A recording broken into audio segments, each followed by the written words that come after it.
BEd first year first semester paper 102 knowledge and curriculum unit 5। चलिए शुरू करते हैं। क्रिया प्रधान पाठ्यक्रम शिक्षा जगत की ऋणी है, किसका कथन है? जॉन डीवी का।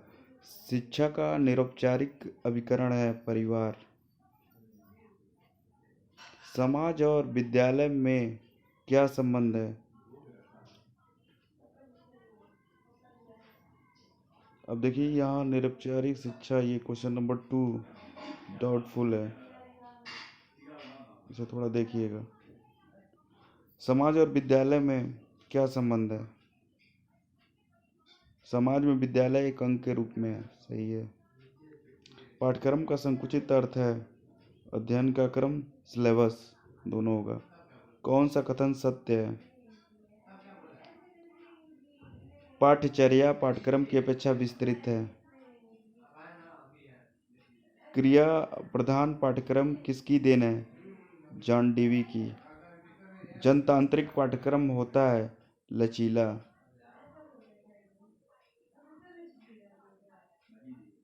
प्रचलित पाठ्यक्रम निम्न में से किस पर बल देता है? उपरोक्त सभी। पुस्तकीय ज्ञान पे, संकुचित दृष्टिकोण पे, जीवन से संबंधित नहीं, उपरोक्त सभी। पाठ्यक्रम को मानव जाति के संपूर्ण ज्ञान अनुभव, पाठ्यक्रम को मानव जाति के संपूर्ण ज्ञान और अनुभव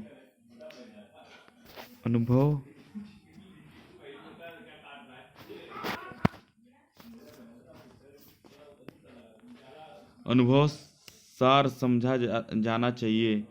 रेमांड। पाठ्यचर्या का अर्थ है पाठ्यक्रम, पाठ्य सामग्री। जॉन डीवी के अनुसार शिक्षा एक त्रिध्रुवीय प्रक्रिया है, याद रखिएगा।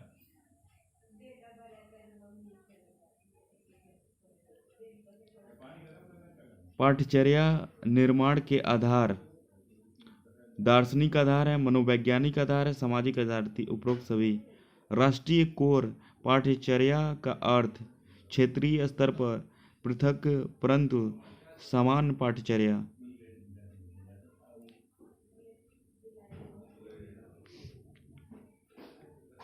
विद्यालयी पाठ्यक्रम में धार्मिक शिक्षा नहीं दी जा सकती है क्योंकि औपचारिक धार्मिक शिक्षा प्रभावकारी नहीं है। निम्नलिखित में से कौन सा पाठ्यक्रम का सिद्धांत नहीं है? व्यक्तिगत भिन्नता का सिद्धांत। कोर पाठ्यक्रम में कुछ विषय अनिवार्य और कुछ विषय ऐच्छिक होते हैं। निम्न में से कौन सा पाठ्यक्रम का अंग या तत्व नहीं है? निम्न में से कौन सा पाठ्यक्रम का अंग ऑब्लिक तत्व है? उद्देश्य, शिक्षण विधियां, पाठ्यवस्तु, उपरोक्त सभी।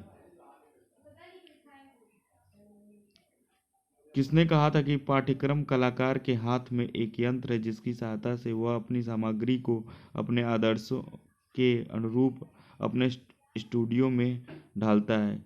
कनिंघम का। पाठ्यक्रम नियोजन के कितने सूत्रों का प्रतिपादन किया गया है? 10। पाठ्यक्रम निर्माण के उद्देश्य में शामिल है, ये देखिए मार्क नहीं किया गया है, इसे ढूंढ लीजिएगा पॉज करके।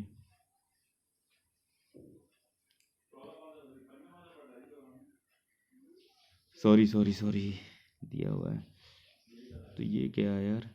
पाठ्यक्रम निर्माण के उद्देश्य शामिल है बाल केंद्रित नियम, जीवन संबंधित नियम, रचनाकार शक्तियों का नियम, क्रियाओं का अधिनियम, उपरोक्त सभी। सांस्कृतिक सभ्यता ज्ञान का नियम, अनुभवों की पूर्णता का नियम, उपयोगिता का नियम, विविधता तथा लचीलेपन का नियम। यह नियम किससे संबंधित है? उद्देश्यों के निर्धारण से, विधियों के निर्धारण से, पाठ्यक्रम निर्माण में से, उपरोक्त सभी। पाठ्यक्रम निर्माण की चिंतन प्रक्रिया है तार्किक, अनुभवजन्य, उपरोक्त दोनों।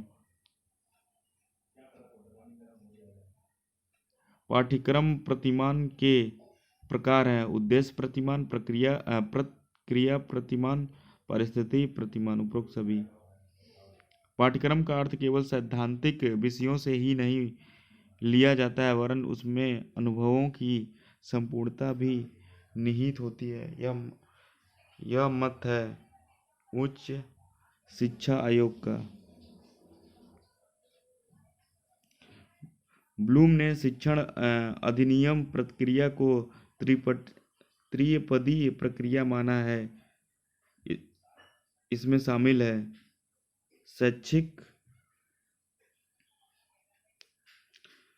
शैक्षिक उद्देश्य, अधिगम, अनुभव, व्यवहार परिवर्तन, उपरोक्त सभी। मैनेजमेंट ऑफ लर्निंग नामक पुस्तक किसने लिखी थी? हर्बर्ट मेगर हंट डेविज ने लिखा था। आधुनिक व्यवस्था सिद्धांत है संबंध केंद्रित। पाठ्यक्रम का एकीकृत प्रतिमान आधारित है गेस्टाल्ट मनोविज्ञान पर। एकीकृत पाठ्यक्रम वह है जिसमें विषयों के बीच कोई अवरोध, रुकावट या दीवार नहीं होती। फ्रोवेल। जनतांत्रिक पाठ्यक्रम होता है सरल से कठिन की ओर। पाठ्यक्रम संरचना का आधार है दार्शनिक, मनोवैज्ञानिक, सामाजिक, तीनों। भारत में पत्राचार पाठ्यक्रम प्रारंभ करने वाला पहला विश्वविद्यालय था बम्बई विश्वविद्यालय। किसने कहा था पाठ्यक्रम में वे सभी अनुभव शामिल हैं जिन्हें शिक्षा के उद्देश्यों की पूर्ति के लिए विद्यालय प्रयोग में लाता है? John Dewey. पाठ्यक्रम निर्माण के सिद्धांत हैं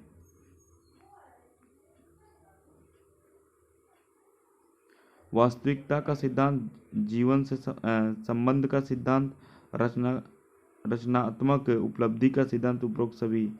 पाठ्यचर्या में क्या शामिल नहीं है? विषय वस्तु। निम्नलिखित में से कौन सा पाठ्यचर्या के प्रकार के अंतर्गत नहीं आता? गृह कार्य केंद्रित पाठ्यचर्या। निम्न में से कौन सा पाठ्य वस्तु का घटक नहीं है? मूल्यांकन।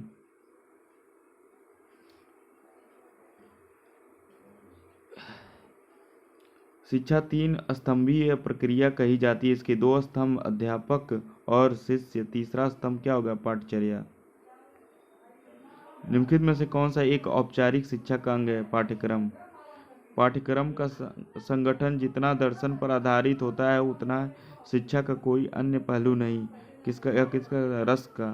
पाठ्यक्रम की विभिन्न संकल्पनाएं क्या हैं?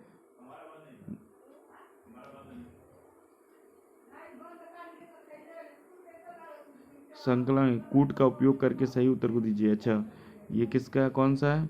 दूसरा, तीसरा, चौथा। विषय, उद्देश्य, शिक्षण। शिक्षा के पाठ्यक्रम का निर्धारण तत्व मीमांसा, ज्ञान मीमांसा। पाठ्यक्रम में धार्मिक शिक्षा होनी चाहिए की संस्कृति की थी? शिक्षा आयोग ने। किस समिति ने राधाकृष्णन आयोग की धार्मिक शिक्षा की संस्तुतियों का अनुमोदन किया? कोठारी आयोग। पाठ्यक्रम का प्रमुख आधार था सामाजिक और मनोवैज्ञानिक।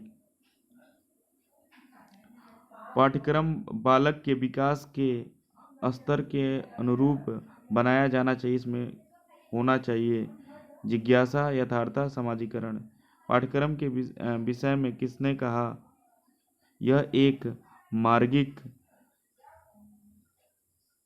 एक मार्गिक सदृश्य है जिसका अनुसरण करके शिक्षक तथा शिक्षार्थी अपने गंतव्य स्थान अथवा शिक्षा के उद्देश्यों को प्राप्त करते हैं?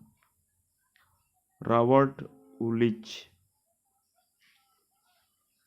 निम्नलिखित में से कौन पाठ्यक्रम व पाठ्यचर्या में संबंध का वर्णन करता है? पाठ्यक्रम पाठ्यचर्या की अपेक्षा अधिक संकुचित है। पाठ्यचर्या का निर्माण कौन सा सिद्धांत नहीं है? पृथकता का सिद्धांत। पाठ्यचर्या के अंतर्गत वे समस्त क्रियाएं आती हैं जिन्हें शिक्षा के उद्देश्य की पूर्ति के लिए शिक्षालय प्रयोग में लाता है। कहा जाता है मुनरो द्वारा। कौन सा सिद्धांत पाठ्यचर्या निर्माण के सिद्धांत से संबंधित नहीं है? स्वानुभूति का सिद्धांत। पाठ्यक्रम निर्माण का आधार है दार्शनिक आधार, मनोवैज्ञानिक आधार, सामाजिक तथा वैज्ञानिक आधार। उपरोक्त सभी। पाठ्यक्रम निर्माण का कौन सा सिद्धांत नहीं है? आर्थिक संपन्नता का सिद्धांत ये नहीं है। उपयोगिता, रचनात्मकता तथा लचीलेपन का सिद्धांत संबंधित है पाठ्यक्रम निर्माण से। बाल केंद्रित पाठ्यक्रम आधारित है मनोवैज्ञानिक विचारधारा पर। पाठ्यक्रम निर्माण का सिद्धांत अग्रदर्शिता का सिद्धांत। इस तरह हमारी यूनिट 5 समाप्त होता है।